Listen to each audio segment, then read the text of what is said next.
Question 27. This here is a yes or no type of data sufficiency problem. So we need to define yes and no first, and then we need to make a yes or no table. So let us read the question first of all. Question says that the range of the numbers in set S is X. So the range of the numbers in set X is X, and the range of the numbers in set T is Y. It is also given that all the numbers in set T are also in set S. That means T belongs to S. The question is X greater than Y?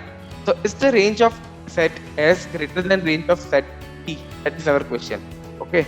So yes will be X greater than Y, and no will be X lesser than or equal to Y. Don't make the mistake of putting X less than Y. Okay. It is X lesser than or equal to Y. So let us quickly jump to the statement. Statement 1 says that a set S consists of 7 numbers. Set S has 7 numbers. So here we don't need to plug in some values and check the validity and go on to answer our yes or no. Why? Because whenever two variables are given and whenever the condition is on one of the variables and not on the another, or whenever the constraint is on one of the variables, then we can directly say that that statement is not sufficient because it is not giving us information about the second variable. So here the set T consists how many numbers, that is not given.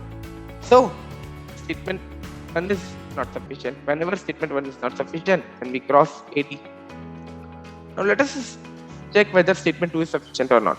So statement 2 says that set T consists of 6 numbers. So it is similar like the previous one. There is no information given on the number of things in set S or how set S consists how many numbers. That is not given at all. So the statement is also directly not sufficient. No need to plug in values and check. No need to plug in values and check. So P is gone. So whenever both the statements are not sufficient, we need to combine both of them. So S has 7 numbers. Set S has 7 numbers and set T has 6 numbers. Okay. So now let us plug in the values. Now we will plug in the values and check whether we get one yes or one no. So in a yes or no type of problem, we should get all definite yes or all definite no for all the value in fact statement, right? So let's check whether we can get it or not. Okay. So let me take the numbers in S as 1, 2, 3, 4, 5, 6, 7, starting with the easiest set. Okay, and let us take T. Let us have the numbers like 1, 2, 3, 4, 5, and 6. That's it. So set T is having 6 numbers. This is having 7 numbers, and all the numbers in T are in S also. Okay, so validity check is done. Then we have to check whether X is greater than Y or not. So the range of set S is how much? X is equals to 7 minus 1, which is 6, and Y is equals to 6 minus 1, which is 5. So here X is greater than Y. So we got a yes. Can we get a no? Can we get a no? How to get a no? We can get a no if and only if the range of S is equal to range of T. Why? We cannot get a range of S as smaller than range of T because all the numbers in T are subset of S only. Okay. So let us take now S as similar one 1, 2, 3, 4, 5, 6, and 7.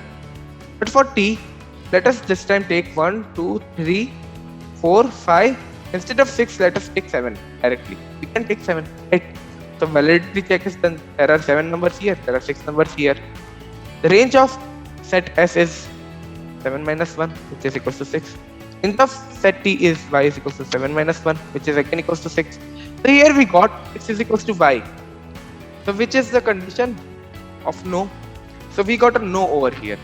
So when we get one yes and one no, then that statement is directly not sufficient.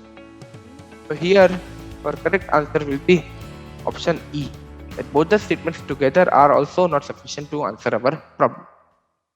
I hope it is clear.